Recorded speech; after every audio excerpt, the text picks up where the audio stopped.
Hola, buenos días. ¿Me oís bien, verdad? Sí. Mira qué guapos todos, qué guapas. Bienvenidos, bienvenidas. Os voy a ir presentando a toda la gente que está aquí en la mesa, que luego irán hablando, ¿vale? Empiezo así, os lo digo por orden de cargos. Bueno, a empezar de allí por aquí, ¿vale? Yo soy Albarte, allí en la quinita, que es arqueólogo de la Sociedad de Ciencias Aranzadi y es director del yacimiento arqueológico de Resa, que nos va a hablar del libro precisamente de arqueología que presentamos hoy y que habla un poco de estos 8 años de excavaciones en el yacimiento. Al lado de él, Aitor Pescador, que es historiador medievalista, también de la Sociedad de Ciencias Aranzadi, y nos va a hablar del libro que ha escrito él y que es el de la historia del pueblo de Resa. Toda la historia del pueblo de Resa, solo la historia del pueblo de Resa. Junto a él, también arqueólogo de la Sociedad de Ciencias Aranzadi, Juancho Aguirre, que no sé por qué me miras así. Me está dando miedo. Que va a hablar un poquito de los inicios del yacimiento allá por 2018. O sea que lo suyo va a ser un poco en plan nostálgico. Aquí. Que viene la alcaldesa de Carcar. Se incorpora, que han venido. Teresa Isausti, ¿no? Bienvenida, sí, no sé. Alcaldesa de Carcar. Luego en el centro de la mesa, bueno, ya lo conocéis, el alcalde de Andosilla, José Manuel Pérez. Junto a él, el presidente en funciones de Tierra Estella de Desarrollo Rural, TEDER, José Antonio Zudaire, y también se incorpora aquí en la mesa, que no estaba previsto, que esto ha sido un atraco por parte de Manuel. Es el secretario general de la Universidad Pública de Navarra, Roldán Jimeno, que además sabe de historia, bueno, es que tiene un currículum tan extenso, que es una barbaridad, pero de Sancho Garcés primero precisamente sabe muchísimo. Así que nada, ya una vez presentados todos, empezamos contigo, sí. Que Manuel os quiere dar la bienvenida y contar alguna cosilla. Hola, hola, buenos días. ¿Se me oye? Sí. Bueno, buenos días, bienvenidos y bienvenidas a todos. Como bien sabéis, estamos aquí para la presentación de 2 libros sobre Resa, uno de historia y otro de arqueología. Y para la inauguración descubrir la escultura de Sancho Garcés I. Este proyecto en general, entre los libros y la escultura, han sido financiados con fondos europeos a través de Next Generation, que se han gestionado el Ayuntamiento de Andosilla y a través de TEDER y el Gobierno de Navarra. No sé si se oye bien, ¿oigo ruido? ¿Sí? Ruido? Sí. ¿Apagáis igual? ¿Apagáis a ver? Apaga si quieres ese, yo es el mío, a ver. El problema es el micro. Sí. Está, sí. Sí. El problema soy yo. No, yo creo que se acopla con ese micrófono. Con el otro micro. Sí. Es el tuyo, de 30TV. Se acopla con sí. el micrófono. ¿Con este? Sí, sí, hola. Bueno, pues eso. Sin más. Mejor. Es que se acopla. Sancho Garcés tiene muchísima relación con lo que es Resa. Pues dentro de unos minutos lo descubriremos, ¿no? Y este rey pues fue el primer rey reconocido como rey de Pamplona, de la dinastía Jimena, y reconocido por los diferentes reinos de la península como rey. Y en el siglo allá en el siglo X. Y sin más, bueno, pues quería dar las gracias a Carlos García, pues sin él esto no había sido posible, que fue el que nos puso la idea de Resa en la cabeza ya en el 2017. Muchas gracias, Carlos. Nada. Sí, encantado.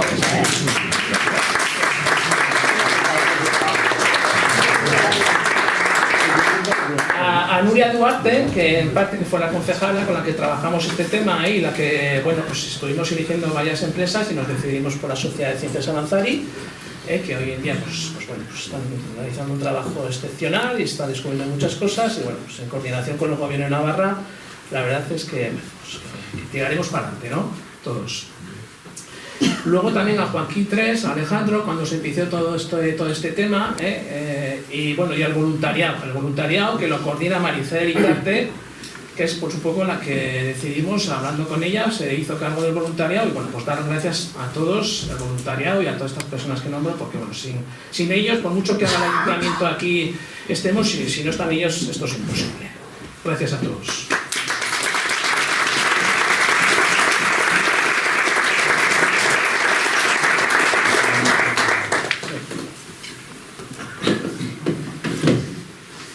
Bueno, pues ahora le voy a pasar la palabra al presidente en funciones de TEDER, José Antonio Freire. Me he quedado en blanco. Buenos días.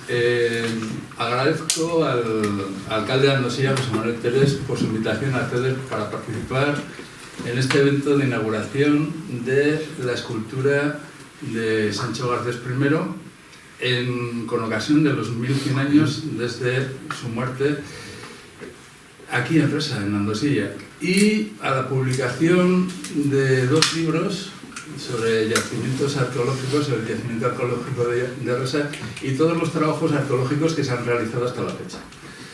Desde TEDER, entidad que presido en funciones, creemos que es muy importante este acontecimiento por varios motivos. En primer lugar, Andosilla jugó un papel clave en la expansión del Reino de Pamplona, origen del Reino de Navarra, y es necesario que la sociedad conozca su pasado y a sus protagonistas. Esta escultura y los libros que se van a publicar, o que han sido publicados, perdón, sirven para reivindicar el papel de Andosilla en esta parte de la historia y mantenerlo vivo en la memoria. Por otro lado, en segundo lugar, es importante para nosotros porque se trata de la primera actuación del Plan de Sostenibilidad Turístico en Tierra Estella, que ha finalizado y se inaugura. Es la primera que tenemos y nos da mucha satisfacción el poder hacerlo. Este plan, gestionado por TEDER, ha contado con una dotación de 4.700.000 euros y espera contribuir a mejorar la estrategia turística en Tierra Estella, en la comarca.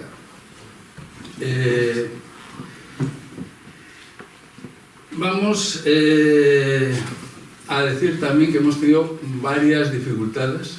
Desde el inicio hemos tenido que superar, bueno, han tenido que superar, yo estoy en funciones, pero sí que ha habido que superar varias dificultades que se han ido pudiendo hacer en base a actuaciones que se han ido articulando en base a 3 ámbitos importantes de los cuales hablaremos después. Pero sí que es importante que recalquemos la figura de Andosilla, que no ha querido nunca estar fuera de este plan.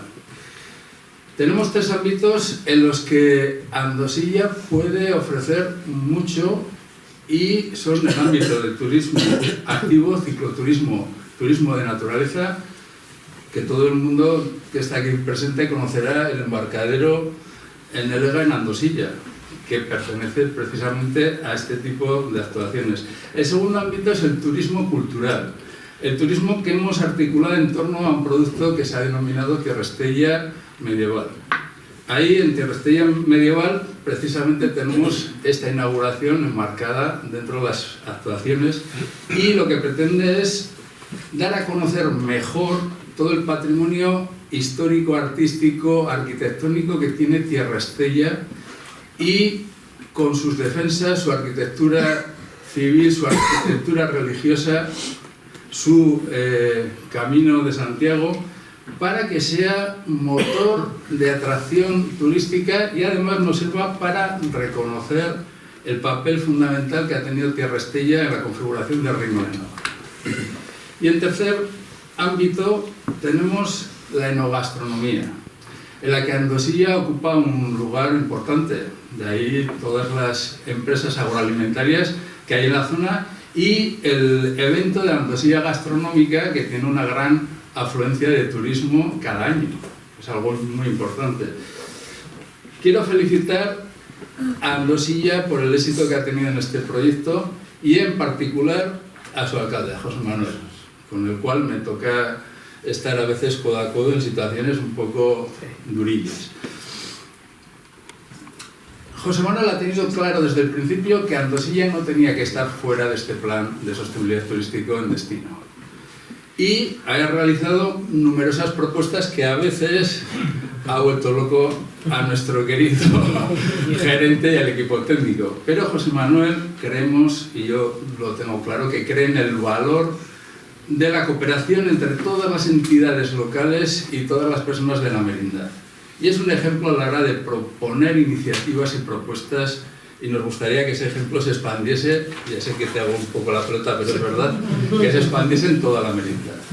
Por último, hoy es un día especial para Andosilla y deseo que todos los objetivos que se ha propuesto el Ayuntamiento con este proyecto los vea cumplidos y que todas las personas que viven en Andosilla o que sienten que Andosilla es algo especial por ellas tengan una satisfacción a la hora de poder haber contribuido, como todos los voluntarios que estáis aquí, en revitalizar una parte importante del patrimonio inmaterial que tiene Andosilla. Muchas gracias y atentos.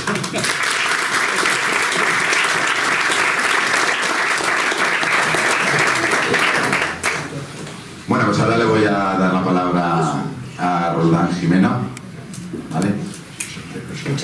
Muchas gracias. Bueno, como se ha dicho, yo no pensaba hablar nada, pero bueno, cuando en el rectorado de la Universidad Pública recibimos la invitación a asistir al acto, pues yo me apunté gustoso por dos razones.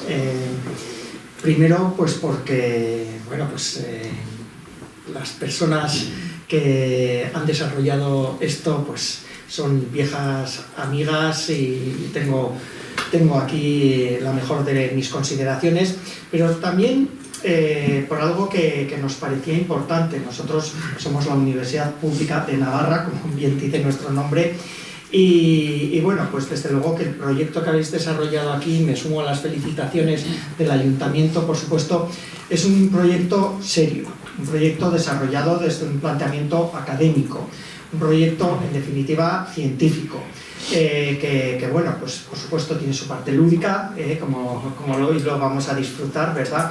Pero desde luego que es un proyecto pues que puede y que tiene que conocerse, por supuesto, en Andosilla, pero también más allá de Andosilla, ¿no? Que tiene una dimensión, en definitiva, para toda Navarra, porque estamos hablando del primer rey de Pamplona, y creo que tanto con las excavaciones arqueológicas como con los estudios históricos que habéis desarrollado, pues habéis acertado en el formato.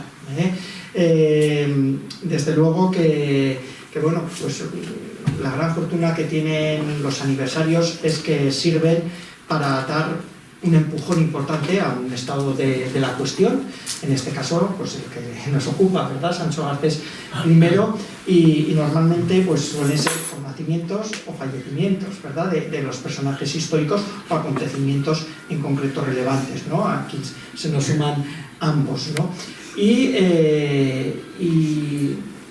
Y precisamente no estamos hablando de un acontecimiento cualquiera, ¿no? Estamos hablando del primer rey de Pamplona. Y aquí en Navarra tenemos un problema, porque, bueno, fruto de una historiografía y muy cargada de elementos legendarios, pues creíamos en Navarra hasta los años 60 del siglo XX, es decir, hasta antes de ayer, que el primer rey de Pamplona era Íñigo o Eneco Arista, ¿no?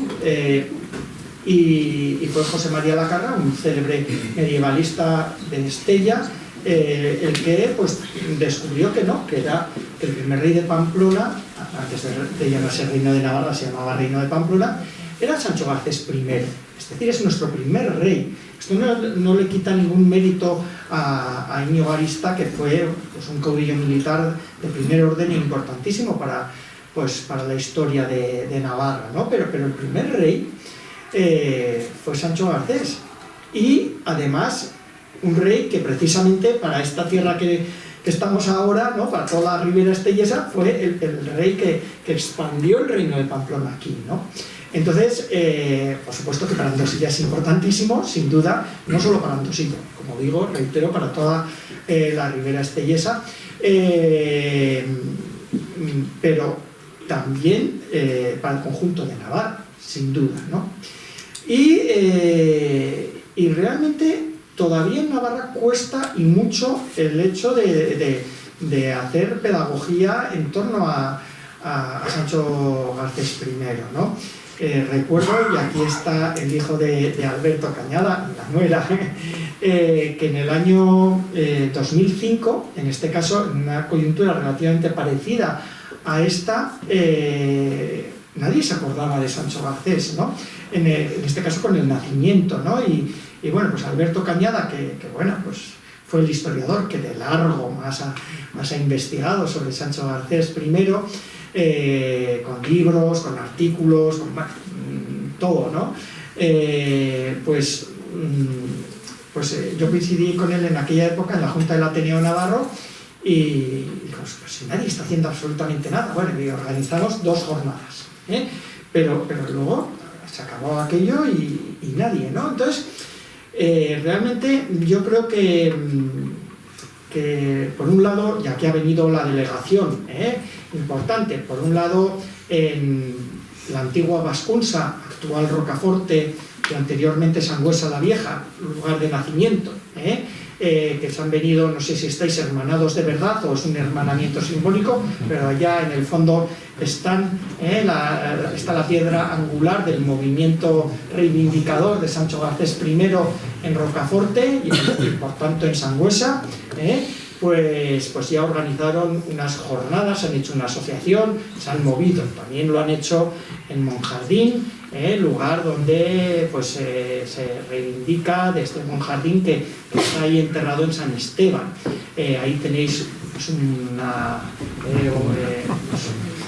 pequeña discusión historiográfica que ahora no voy a levantar aquí mayores polémicas, pero bueno.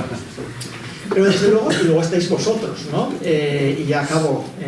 Estáis vosotros que yo creo que habéis acometido el tema pues de una manera, bueno, pues como se tiene que hacer, como lo están haciendo también en Rocaforte, por cierto, ¿no? Con unas excavaciones arqueológicas y con un estudio histórico serio, solvente y bueno, pues yo creo, y con esto sí que acabo, yo creo que habéis acertado, como decía, habéis acertado acudiendo a la Sociedad de Ciencias Aranzadi, que me parece que tanto en arqueología como en historia, pues aquí están pues, 2 ejemplos clarísimos que lo vais a comprobar, Jesús Narvarte y Aitor Pescador, bueno, pues que habéis dejado vuestro patrimonio histórico y arqueológico en unas manos extraordinarias. Y ya está, me callo.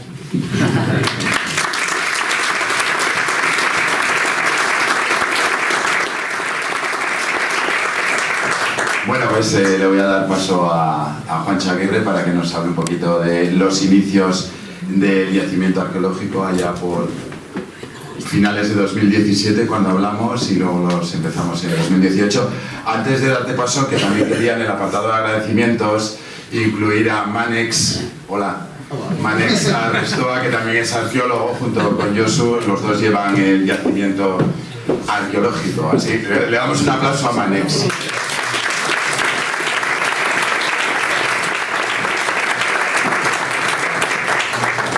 Bueno, ya vamos con la parte nostálgica. Juancho, ¿te parece?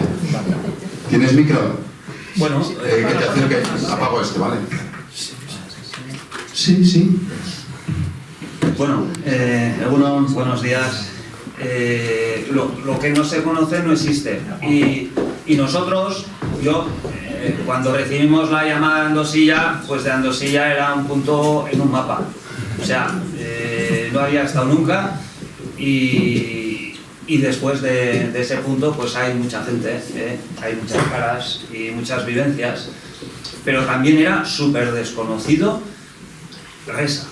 Yo jamás me había imaginado en mi paisaje mental, a mi edad, que existía ese paisaje al borde del Gran Ebro, que es fuente de vida, y al pie de esos precipicios de yesos, que parece que se te caen. Entonces, la primera impresión fue estar en un paisaje geológico impresionante. Eso es lo primero que nos impactaba, ¿no? Y lo segundo fue mirar alrededor. ¿Y qué había alrededor? Pues alrededor había huertas, con mucha gente trabajando, mucha gente muy humilde trabajando ahí en las huertas, plásticos por aquí tirados, arbustos quemados, y pues aquí está el yacimiento. Y lo que tenían aquí de ese yacimiento eran como creencias un poco míticas, no de hace muchos siglos, sino de hace 40 años. Que habían salido unos grandes bloques de piedras allí y muchos restos óseos cuando estábamos haciendo las defensas del Ebro. Estaban ahí haciendo los diques para el Ebro, para proteger las cosechas y los lagadíos. Y eso había quedado por ahí. Y de esa especie de recuerdo o de pequeñas leyendas, pues surgió una reflexión que es típica de nuestras sociedades, de una sociedad del siglo XXI, que nos hemos formado, hemos tenido buena educación, tenemos formación científica. ¿Y qué hay detrás de todo esto? Para hacer algo de ciencia, para hacer buena ciencia, tiene que haber curiosidad. Curiosidad. Y entonces fue el ayuntamiento quien promovió, es la propia comunidad la que dice, vamos a investigar qué es lo que hay ahí. ¿Y cómo lo vamos a hacer? Con el propio vecindario. ¿Y cómo lo vamos a hacer? Pues hombre, pues como lo vemos en la tele y lo hemos ido leyendo, pues con metodología científica. Y ahí es donde entramos nosotros. Entonces fuimos allí y primero hay que ver por los ojos de los que siempre han estado viviendo allí y conociendo aquello. Y a través de esos ojos, pues fuimos conociendo el paisaje, fuimos conociendo los nombres, los pequeños topónimos que hay por allí, dónde estaban las piedras que se habían sacado, y entonces se hizo una estrategia.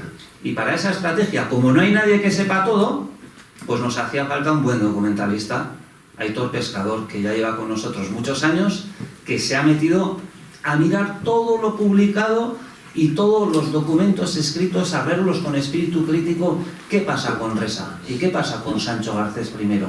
Eso era fundamental y en el ayuntamiento entendieron que había que hacer ese esfuerzo, y por eso pues esta publicación, que la ha liderado él. Y luego, segundamente, había que ir al propio terreno a investigar qué es lo que había, con nuevas tecnologías, con georradares, con Iquiñe García, que también se doctoró con nosotros, sobre leer lo que hay debajo del terreno para hacer radiografías o ecografías. Y luego ya se empezó excavando con la gran parte de todas las personas que estáis aquí, ¿no? Entonces, ya conocemos, no es algo desconocido. Con estas dos publicaciones lo que estamos dando es dignidad científica a algo que antes era mítico.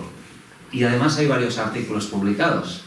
Entonces, una monografía completa con luego esta otra publicación, que es una imagen del trabajo colectivo que hemos hecho todas las personas que estamos aquí, y que nos gusta esta colección porque somos protagonistas, aparecen nuestras fotos, se ve claramente a través de ilustraciones cómo se ha ido evolucionando todo, y esto pues ahora lo está liderando Josu Narvarte, que es investigador de la UNA, que es nuestra universidad pública, lo está investigando él, todos son de Aranzadi, pero tenemos que sobrevivir y por eso colaboramos estrechamente con las universidades, ¿no? Por lo tanto, después de este recorrido, pues ya Resa no es algo desconocido, no es algo desconocido, y tampoco es desconocido para la comunidad científica, y ya va a marcar con estas publicaciones que estamos haciendo, va a marcar un antes y un después en el conocimiento, no solo de Resa como patrimonio, sino de aquel momento tan importante que generó la identidad territorial y jurídico-institucional que tenemos ahora en Navarra. Va besterik gabe, mila esker, eskerrik asko.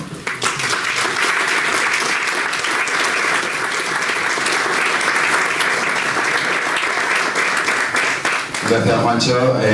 Pues igual con Aitor. ¿Vamos con él? ¿O quieres tú, Josu? Aitor. Bueno, pues Aitor Pescador, historiador medievalista, que ha escrito el libro de la historia de Resa, que nos va a contar muchas cosillas sobre el pueblo. Aitor, cuando quieras. En primer lugar, muy buenos días a todos y todas.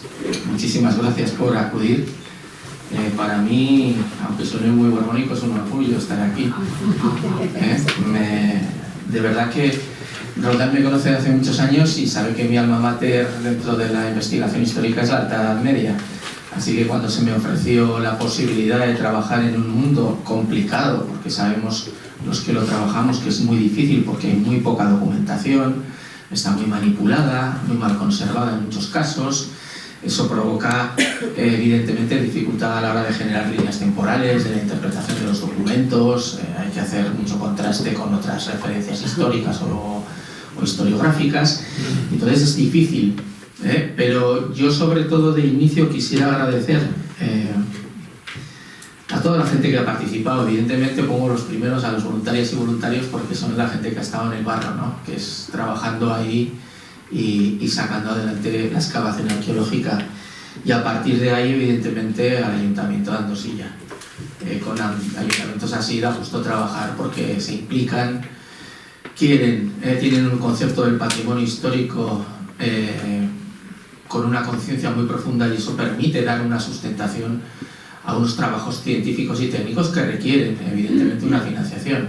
Y para los ayuntamientos es difícil y en ocasiones incluso complicado explicar por qué gastas en tal cosa de historia que igual son 4 piedras que se han quedado por ahí tiradas y que a nadie le importan. Pues en este caso yo creo que el ayuntamiento ha hecho una labor encomiable.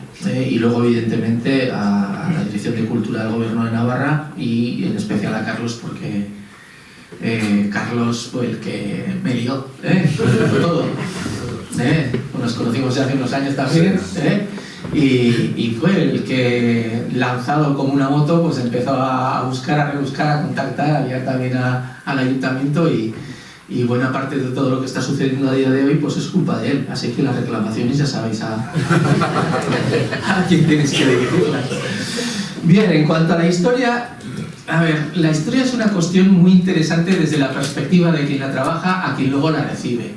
Normalmente los historiadores, yo creo que con los años de experiencia que tengo ya puedo decirlo, consigues, cuando investigas, muchas dudas y pocas certezas. Y lo que vosotros buscáis siempre son certezas. Entonces nosotros os planteamos las dudas y vosotros las convertís en certezas. Es algo maravilloso. ¿Pudo estar enterrado aquí Sancho Garcés? Es posible. Puede que sí, porque, bueno, hay algunas veces, aquí estuvo enterrado Sancho. ¿Pudo estar enterrado en San Esteban, en Mojadín? Pudo estar. Aquí estuvo enterrado Sancho Garcés.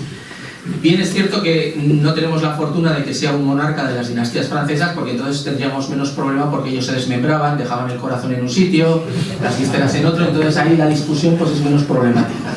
En este caso tenemos una referencia solo a un enterramiento o a un posible espacio que no lo sabemos. Entonces tenemos esas dudas y esas certezas.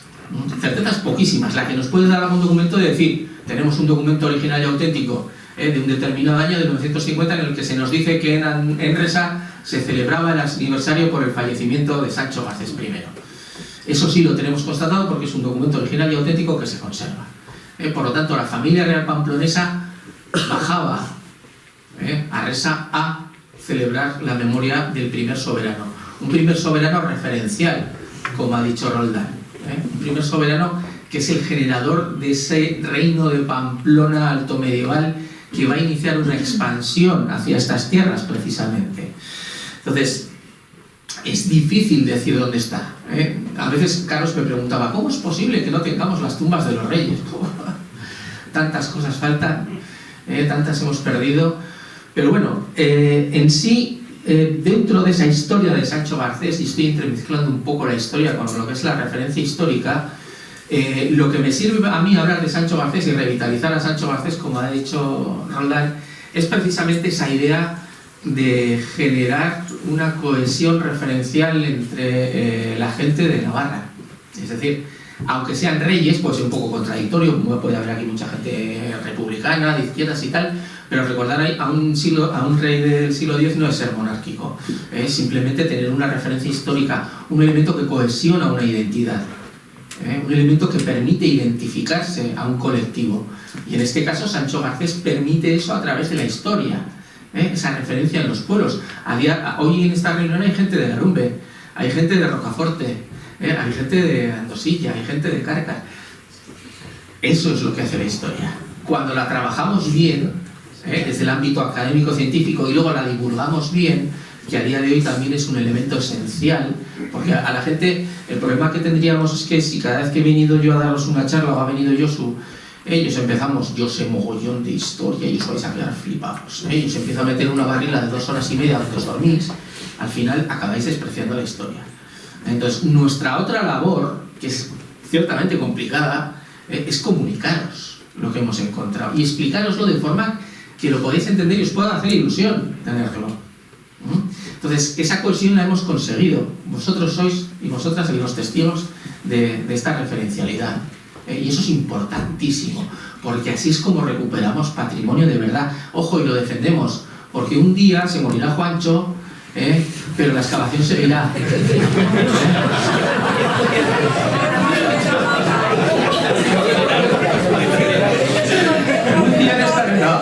Un día no estaremos nosotros y vosotros seguiréis teniendo en el pueblo el yacimiento de Resa, los de Larumbe, la iglesia de Larumbe, los de Rocaforte, el castillo de Rocaforte. Eso va a permanecer ahí.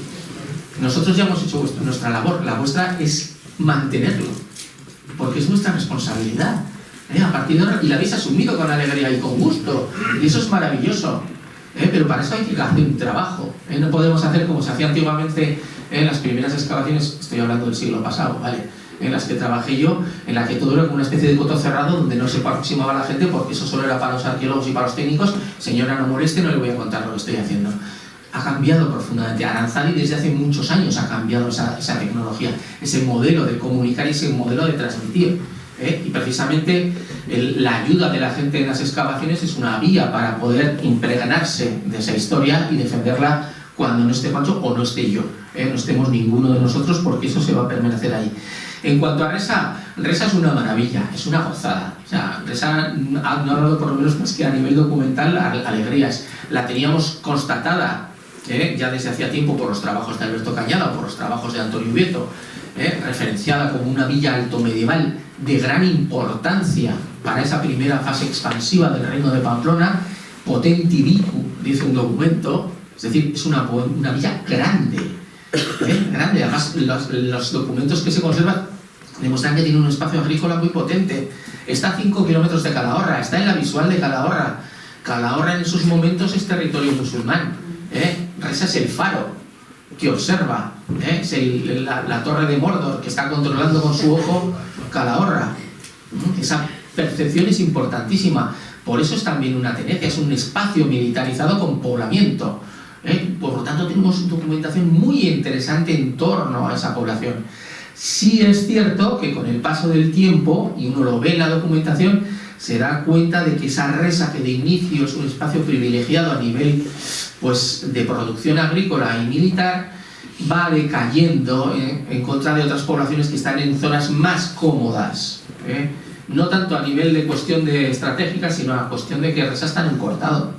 La primera vez que estuvieron aquí los técnicos de arqueología del gobierno de Navarra, hablábamos de los restos que había adosados a muro de casas y decíamos, tú imagínate a la noche, mientras estás cenando, escuchar cómo cae la arenilla en el tejado del cortado.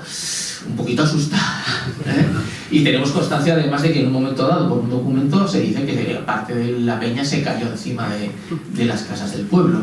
Entonces, en un momento determinado, pues Resa se empieza a abandonar, porque es un sitio incómodo. Es un sitio incómodo, se va perdiendo esa referencialidad porque ya no hay de por sí una entidad militar que sustente también el espacio, y poquito a poco ya para el 14 se va desapareciendo. Y entonces queda la memoria. La memoria, Navarra es una tierra de memoria. Decía Juancho que lo que no se conoce no existe. Aquí se conoce porque se guarda la memoria de las cosas. Y puedes tener sorpresas de estar viendo, como me pasó a mí, procesos de Resa, en realidad de Andosilla, del siglo XVI, donde se han introducido documentos del siglo XIV. Eso pasa, y es una cosa alucinante, porque te vuelven a retrotraer 2 siglos para atrás y te explican cosas que igual la documentación medieval no te ha explicado. Entonces tenemos muchas referencias en torno a esa evolución de Resa, esa pérdida de poblamiento, ese espacio que queda abandonado, y esa Andosilla que se aviva. Todo hay que decirle que en un momento determinado compra los terrenos y lo ascribe dentro de su patrimonio municipal.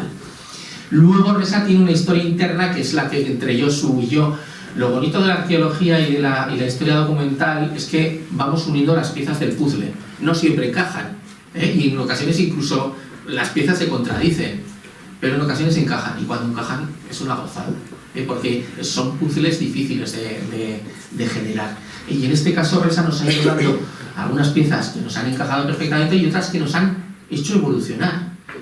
La arqueología ha demostrado que en Resa hay espacios de poblamiento anteriores, de habitación. Hay gente que de siglos anteriores del 10 enterrada aquí, y que hay una transición histórica muy potente. Estamos en un espacio histórico muy notable. Toda la ribera del Ebro tiene mucha historia, y en este caso esa excavación arqueológica ha mejorado a la historia, ha mejorado la documentación. Por lo tanto, estamos enriqueciendo muchos espacios. Y en torno a la celebración de Sancho Garcés, y ya con esto termino porque si no os vais a aburrir, bueno, como historiador, yo recuerdo no hace mucho tiempo, en una conferencia que tuve que dar para el Ayuntamiento de Pamplona, que el alcalde de Pamplona me preguntó si estaría de acuerdo en traer los restos de Catalina de Foix, de donde está enterrada. Yo como historiador, a mí el tema huesos... ¿Qué queréis que os diga? Hombre, pueden ser cuestiones referenciales, simbólicas y demás. A mí sobre todo lo que me interesa es la memoria, el recuerdo, lo que se conoce, lo que se sabe y lo que se emplea. Y en este caso, Sancho Garcés I es una referencia histórica en este espacio. Sí es verdad que lo tenemos por aquí, es su zona de expansión. El movimiento natural del Reino de Pamplona hacia una localización expansiva es hacia aquí.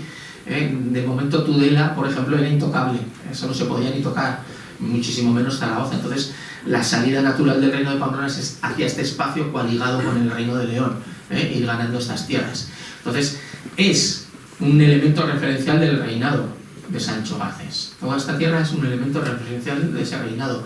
Y luego, pues ya lo digo, su muerte es posible, según dijo en su día Alberto Cañada, o incluso Antonio Ubieto llegó a defender, muy posiblemente su muerte pudo estar próxima a estas tierras.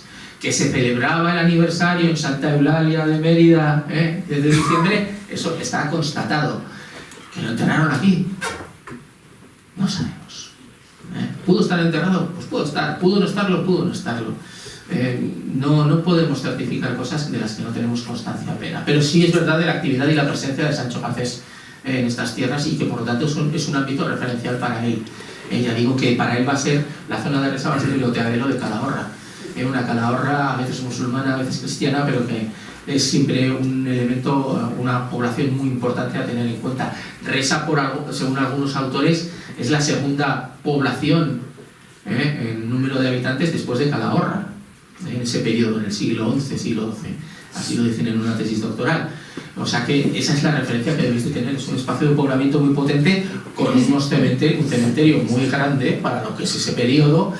Muy posiblemente dos iglesias, no lo sabemos. Una la tenemos clarísima porque es la excavada, la de San Esteban tenemos el nombre, no sabemos cuándo se construye, no sabemos cuándo desaparece y no sabemos exactamente dónde está. Ojalá algún día aparezca, igual está debajo del Ebro, cuidado porque esas cosas... El Ebro se mueve mucho, lo sabéis bien. Y tiene una manera de moverse muy rara.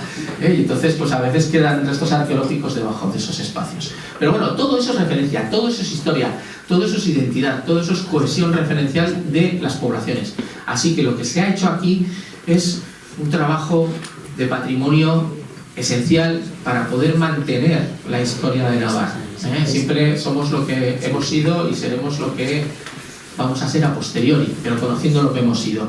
Por último, no me quiero marchar, y es lo último que digo, referenciando evidentemente a Alberto Cañada. Roldán y yo conocimos a Alberto Cañada, yo por lo menos en el Departamento de Historia Medieval de la Universidad de Navarra, otra vez, demasiados años ya, y para mí, por ejemplo, era una referencia porque trabajaba sobre Sancho Garcés, y cuando aparecía de vez en cuando en el departamento o lo veía en la biblioteca, pues era el hombre a seguir, ¿no? Ya había publicado varias cuestiones sobre ese periodo y tenía además algunas publicaciones realmente interesantes en torno a las tenencias y lo que yo trabajaba en ese momento. Así que, bueno, está el hijo, está la familia. Yo quería dejar ese recuerdo porque por poquito no ha podido estar aquí. Yo creo que le hubiese encantado estar aquí, que lo hubiese disfrutado como un enano, porque en buena medida era parte de su trabajo y de su vida profesional. cerrando eso, simplemente quiero agradeceros a todas y todos vuestra presencia, deciros que ha sido una maravilla trabajar en Andosilla, que espero que surjan nuevos proyectos si se puede en algún momento, porque es un ayuntamiento con conciencia y con clara idea de lo que es el patrimonio histórico, así que lo único que podéis hacer ahora es disfrutar y estar muy orgullosos y orgullosas de todo lo que habéis conseguido. Mi es que guste.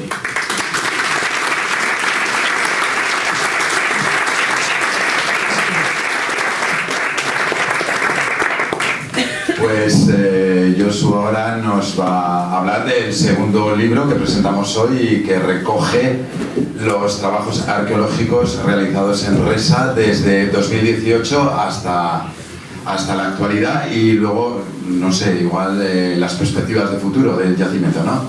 Bueno, pues nada, Josu, cuando quieras. Carlos, muchas gracias y buenos días a todos y gracias también por haberos acercado esta mañana de sábado a este acto que yo creo que está resultando muy interesante, ¿no? Quiero empezar agradeciendo otra vez al Ayuntamiento de Andosilla por haber promovido este proyecto que ya tiene unos cuantos años de recorrido y que empieza a dar unos resultados pues, que son de cierta entidad, de cierta importancia y a la vista está. Quiero agradecer también pues, la celebración de este acto para poner un hito en ese camino que estamos recorriendo en torno al proyecto arqueológico de Resa. También agradecer a Carlos por todo el trabajo de gestión que ha llevado a cabo para que podamos estar hoy aquí. Agradecer también a todo el voluntariado que nunca nos falla, ¿no? Que siempre están aquí, pues Mariter y todos los demás. Muchísimas gracias otra vez, ¿no? por todo lo que nos dais. Y bueno, lo que voy a decir hoy, estoy yo aquí físicamente, pero hablo en nombre creo que de los dos, ¿no? De Manes y de mí mismo, que trabajamos pues, como un equipo en la gestión de este proyecto arqueológico. Un proyecto arqueológico pues, de investigación, sobre todo, pues requiere un trabajo constante y bastante denso y por lo tanto pues, ese trabajo en equipo yo creo que es imprescindible. Hablo por boca de los dos, yo creo. Voy a empezar por el final. No hemos encontrado la sepultura de Sancho Garcés. Y esto, bueno, quería dejarlo claro desde el principio porque los que soléis trabajar con nosotros, tanto los estudiantes universitarios que soléis venir a trabajar con nosotros como el voluntariado del pueblo que estéis allí con el pico y la pala, cada vez que os convocamos, lo sabéis bien, la arqueología es una disciplina científica que cuando estás trabajando en el campo te da muy pocas satisfacciones. Es bastante árida porque vas documentando pues, pequeños fragmentos, ¿no? de restos de estructuras, de objetos muchas veces muy estropeados, muy deteriorados, que las sociedades del pasado han ido dejando en el espacio y que después se han visto afectados por los procesos naturales, por el clima, por la erosión, por todos los demás grupos sociales que han pasado por allí, por los animales. Tenemos un problema con los tejones y las serpientes, esto también lo sabemos bien, ¿no? Que nos remueven todas las cosas. Entonces, la arqueología pues, siempre nos da, pues bueno, consiste en una recopilación de pequeños trazos de esas actividades del pasado pues, que han quedado ahí por una razón o por otra y que se han conservado hasta la actualidad. Entonces, bueno, requiere mucha paciencia, muchos años, mucho trabajo, ir acumulando, hacer ese trabajo de hormiguita, recuperando todos esos materiales y luego ya, pues una vez te pones en el laboratorio con el panorama de lo que has ido haciendo en los últimos meses, en los últimos años y como lo que decía Aitor, ¿no? Ir haciendo ese puzzle, ir colocando las piezas en orden y empezar a ver un poco la imagen general de qué es lo que te están contando sobre estos materiales. Entonces es un trabajo, pues bueno, que requiere cierta paciencia, requiere cierta constancia y en este sentido yo creo que el proyecto de Resa es un ejemplo porque llevamos ya 8 años de trabajos arqueológicos, que se dice pronto, los primeros 3-4 años bajo la dirección de Juancho Aguirre, desde 2021-22 ya con Manes y conmigo al frente. Y bueno, pues eso nos ha permitido tener un registro arqueológico pues que no hay en muchos yacimientos, porque bueno, la constancia tiene su premio.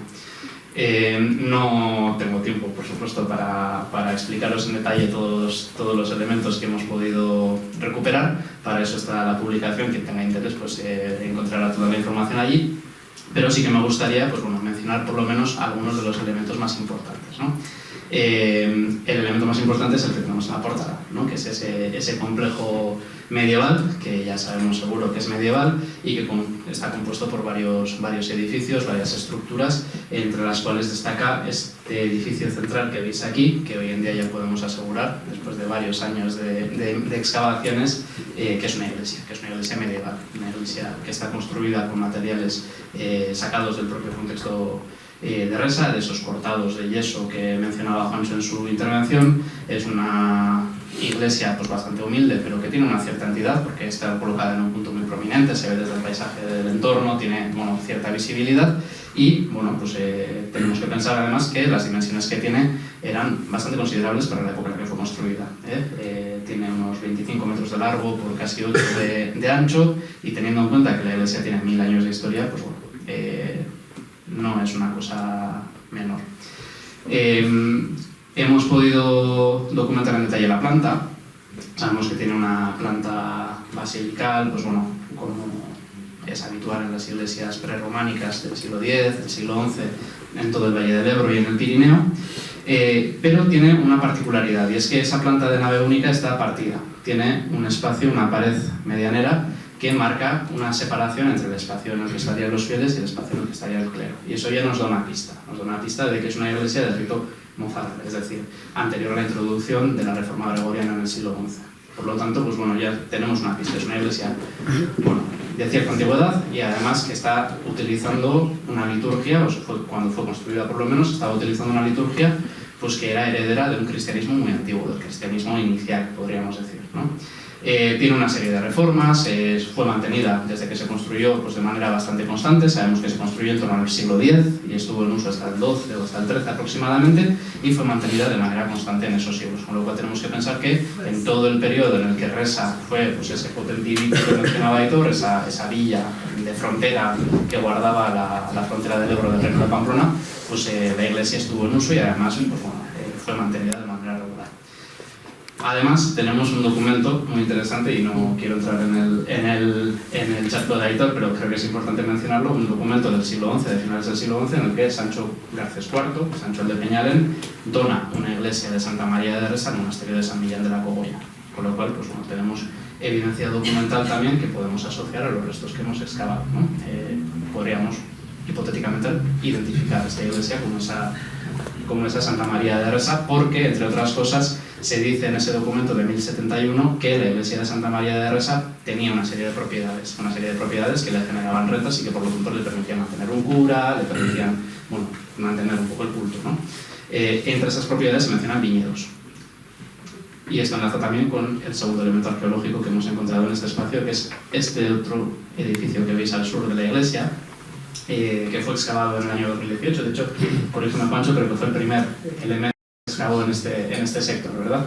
Que es nada más y nada menos que un lagar para la producción de vino asociado a la iglesia, que desde la perspectiva que tenemos hoy en día pues puede parecernos una cosa extraña, ¿no? Esa asociación entre una iglesia y un lagar, pero que en la Edad Media era habitual, porque tenemos que pensar que las iglesias al final eran espacios que articulaban propiedades, y el propietario de la iglesia era el propietario de las propiedades de la iglesia, y por lo tanto tenía una capacidad para gestionar una serie de bienes económicos en el territorio. Si tenemos en cuenta que el que dona la iglesia de Santa María de Resa es Sancho el de Peñalén, Sancho IV, tenemos que concluir que el propietario de la iglesia de Santa María de Resa, antes de su donación a San Millán, era la monarquía pamplonesa, es decir, una iglesia de propiedad regia. Y esto es un elemento importante, porque es un conjunto de bienes económicos, de bienes fiscales, que está permitiendo a la monarquía de Pamplona gobernar económicamente este territorio, con lo cual la iglesia ya no es solo un lugar de culto, es un elemento para el gobierno del territorio en este espacio de frontera para la monarquía de Pamplona. El tercer elemento asociado a este complejo religioso medieval, pues la necrópolis. Creo que ya se ha mencionado un par de veces. Tenemos una necrópolis extensísima que se documentó en los años 70 con la apertura de zanjas para la defensa de las montes del Ebro y demás. Tenemos documentadas más de 70 tumbas extendidas a lo largo de un espacio de casi 300 metros a lo largo del Corcado, con lo cual es una necrópolis bastante potente, y es una necrópolis en la que además a lo largo de los años se ha ido interviniendo y hemos podido exhumar hasta 19 individuos, creo que de otras tantas tumbas, de las cuales 14 o 15 se han datado por radiocarbono. Algunas están más cerca de la iglesia, otras están más lejos, Pero gracias a ese volumen de datos que ya tenemos después de todos estos años, podemos afirmar que la necrópolis, bueno, fue abandonada en el mismo momento que la iglesia, en el siglo XII, en el siglo XIII, que es más o menos el momento en el que se descubre la villa, pero su origen es anterior a la iglesia. Tenemos enterramientos del siglo IX, del siglo VIII, en el momento en el que Ressa, en teoría, está bajo dominio islámico, pero tenemos una necrópolis cristiana en uso, y tenemos enterramientos incluso anteriores. Tenemos un enterramiento doble del siglo VI, que está bien datado, que está a pocos metros de la iglesia, y que nos está hablando de una larguísima secuencia de ocupación, pues de casi 600, 700 años, en este espacio de enterramiento cristiano. No sabemos si había una iglesia asociada a esa primera necrópolis del siglo VI, podría haberla o podría no haberla. De momento el edificio que hemos excavado solo podemos afirmar que fue construido en el 10, pero sí que la centralidad o la referencialidad de este espacio como espacio sagrado, como espacio de enterramiento, pues es muchísimo más antiguo, antes incluso de que Ressa se convirtiera en esa villa de frontera que llegó a ser en los siglos XI y XII. Con lo cual vemos que pues, esos elementos arqueológicos se van acumulando y nos van planteando, pues como decía Aitor, más preguntas. Yo siempre digo que cuanto más estudio menos sé. Bueno, pues aquí nos pasa un poco esto. Tenemos cada vez más preguntas porque tenemos cada vez más información. En principio, esto sería lo que tenemos hasta la fecha en cuanto al sector del complejo eclesiástico medieval, pero tenemos también otros elementos excavados. Ya se ha mencionado pues, que las ocupaciones en Ressa son anteriores a la Edad Media, eso lo sabemos seguro por el sector de Villa Romana que excavó Juancho cuando empezó a investigar este yacimiento. Tenemos una Villa Romana potente que sin duda estaba incorporada en el territorio suburbano de Calahorra en los siglos I, II, III. Pero es que además este año, y esto es una primicia, tenemos también evidencias de ocupación anterior a la romanización. Tenemos ocupaciones protohistóricas de la Edad del Hierro que todavía no hemos podido caracterizar bien, pero bueno, tenemos una mancha de combustión que podríamos asociar a un hogar o a un lugar de fabricación de cerámica o de metalurgia en el cual se está utilizando el fuego, y tenemos todos los sedimentos quemados y los carbones. Bueno, tenemos un contexto productivo o por lo menos doméstico. Tenemos también algún resto de silo, tenemos cerámicas de la Edad del Hierro que aparecen un poco distribuidas por todo el yacimiento, con lo cual vemos que hay una larguísima secuencia de ocupación en el mismo espacio que culmina con esa villa medieval de la cual hablamos en estas dos publicaciones que presentamos hoy, pero que desde luego no agotan la información que nos puede dar este yacimiento. Entonces, bueno, de todo esto, ¿qué podemos sacar en limpio? Yo tenía pensado mencionar tres conclusiones principales. La primera es, sin duda, que Ressa es un yacimiento excepcional no solo para Andosillas, sino un yacimiento excepcional a nivel de Navarra y también, para algunos aspectos, a nivel internacional. Un complejo eclesiástico como este, también documentado arqueológicamente en los siglos X y XI, pues bueno, no lo sé muchos como este en Europa Occidental, con lo cual es una cosa que nos coloca en el mapa a nivel internacional. Es un yacimiento que además tiene una larguísima secuencia de ocupación, de por lo menos 2000 años, ¿no? Desde la protohistoria, desde la prehistoria reciente hasta la Baja Edad Media, con ocupaciones que se han ido adaptando a las coyunturas políticas, sociales, económicas, pero también medioambientales de cada momento. Esto también lo mencionamos en el libro, ¿no? La crisis del Imperio Romano y el inicio de la Edad Media pues, estuvieron acompañadas pues, de lo que comentaba Aitor también, ¿no? Del Ebro que a veces se sale de madre. Y es por lo tanto un yacimiento que tiene un valor patrimonial también innegable.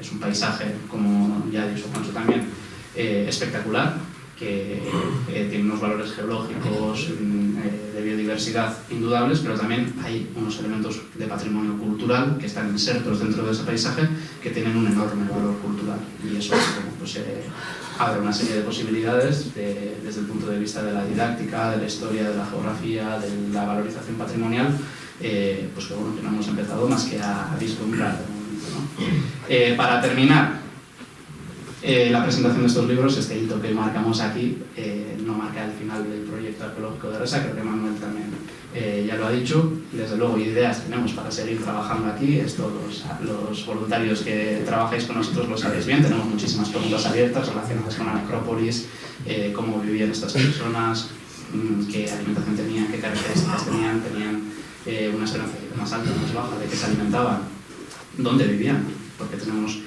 el lugar donde se enterraban, tenemos el lugar de culto, tenemos algún lugar productivo, pero no tenemos casas de la Edad Media. Pues eso es una pregunta que sigue abierta. ¿Dónde estaba el castillo? ¿Cómo era? ¿Qué evolución tuvo? ¿Por qué se abandonó? Bueno, pues también tenemos una serie de preguntas ahí. Pero si nos vamos hacia atrás, bueno, pues esa villa romana también pues todavía nos plantea algunos interrogantes, porque en el entorno suburbano de Calahorra tampoco se han historiado tantas villas romanas tan bien conservadas como esta. ¿Y qué pasa con la Edad del Hierro? Todas esas ocupaciones protohistóricas que sabemos que están, pero que no hemos podido todavía caracterizar bien. Bueno, tenemos muchísimas preguntas, tenemos muchas líneas abiertas para el futuro y desde luego con la respuesta que recibimos por parte de los vecinos de Andosilla cada vez que venimos, pues a nosotros nos encantaría seguir indagando en ellas. Y dicho esto, termino. Muchas gracias y seguimos.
Habitantes de Andosilla, pueblo noble, amada villa, acudid a la llamada del rey que hoy cobra nueva vida.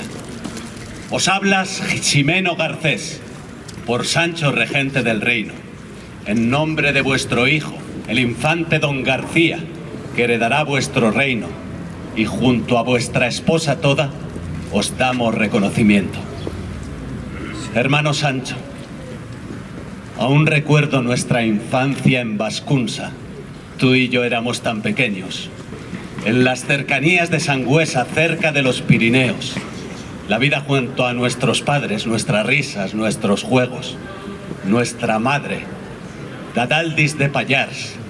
Cariño, protección, consuelo. García Ximénez, Padre nuestro. Cordura, lealtad, respeto. Con orgullo recuerdo vuestra coronación en Pamplona. Cómo mirabas a tu familia cuando se te daba honra. Sobre el pavés alzado al grito de Real, Real, Real. Y cómo todos los reinos peninsulares como rey te dieron a considerar. Desde el inicio de vuestro reinado tú tuviste claro, hermano, no guardar subordinación al Emirato cordobés, como sí lo hicieron Íñigo García, Íñigo Arístegui y Fortún Garcés. Recuerdo vuestras primeras batallas importantes, donde vuestro pequeño reino comenzó su expansión imparable. La tierra de Dello con Lizarra a los Banucasi arrebataste, y junto a ellos la Solana, de San Esteban la Atalaya, Res, Andosilla, Cárcar, Caparroso y Falces, y otros lugares importantes.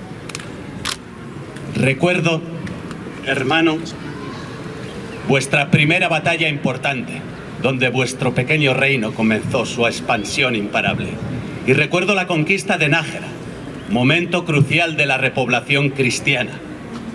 Ayudado por nuestro amigo Orduño II, rey de León. Allí situaste tu corte sin olvidar nunca tus orígenes ni condición. Ya era rey de Nájera y Pamplona, cuando Abderramán III, que era pariente nuestro, quiso hacerte daño y entrar en la historia. De nuestro hogar Vascunsa, que era donde juntos crecimos, ordenó sin piedad la destrucción total. La única culpa era ser donde nacimos, fue la única vez que te vi llorar. Y recuerdo cómo en Resa la muerte te acechaba, cuando llegabas victorioso como siempre de la batalla. El 10 de diciembre del año 925, la muerte te esperaba tras esos riscos. La negra dama te esperaba allí. Volvías de nuevo invicto y con cuantioso botín del enemigo. Fortuna adversa nos alejó para siempre, hermano mío. Pero tu recuerdo es firme y continúa siglo tras siglo. Gobernaste un reino con mano firme, inteligencia, fe y cariño. Una dinastía diste a tu pueblo que está hoy contigo, que te celebra y te venera. Goyan Bego, hermano mío. Ahora vuestra esposa amada, la reina toda, quiere dirigiros unas palabras.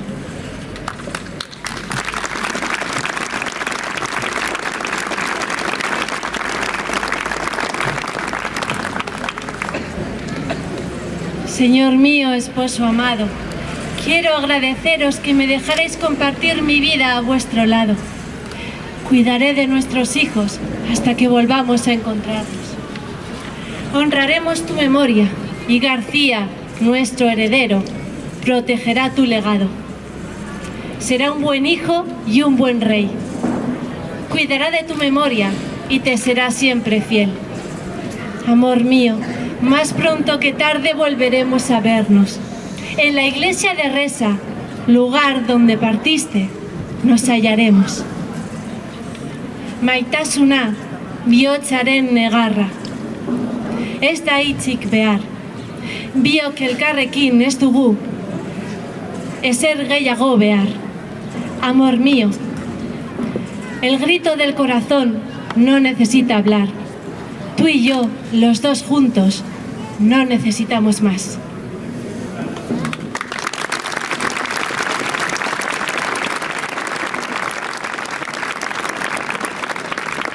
Por último, y en tu nombre, queremos rendir pleitesía a quien te honra y celebra, al que también es tu pueblo, a la villa de Andosilla. Andosilla, Merindad, Estella, Ribera del Alto Ebro, Vascones, Celtíberos, Romanos, Huerta, Vid, Viñeda, Almendros. A tus tierras fronterizas se acercaron hombres buenos, pueblo siempre de acogida, trabajo y emprendimiento. Bodegas y conserveras, encurtidos, frutos secos, logística y metalurgia, champiñón, espárrago, almendros. Tierra de esfuerzo y riqueza, de la Virgen de la Cerca, de Via Crucis viviente, de Santa Cruz y de Resa. En nombre nuestro y de Sancho, os queremos dar las gracias por darnos este cariño y el homenaje en la plaza. Sirva por siempre esta estatua para unirnos de por vida. Andosilla y el rey Sancho, Sancho Garcés y Andosilla.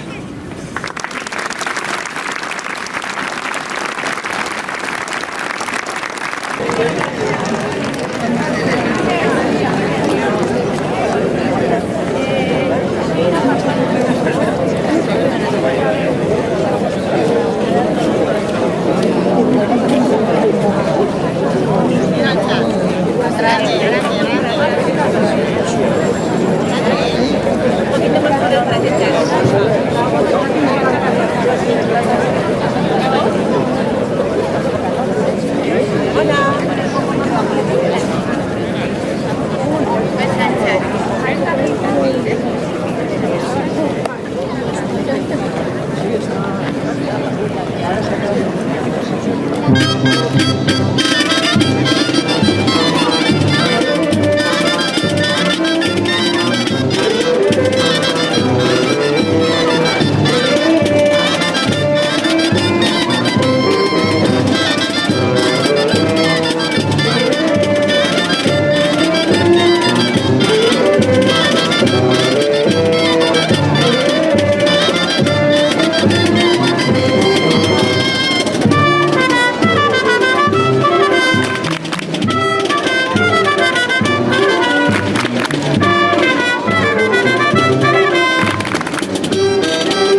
al ayuntamiento la foto.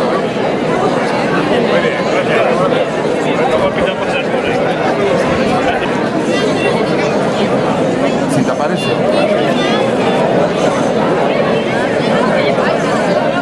La tengo.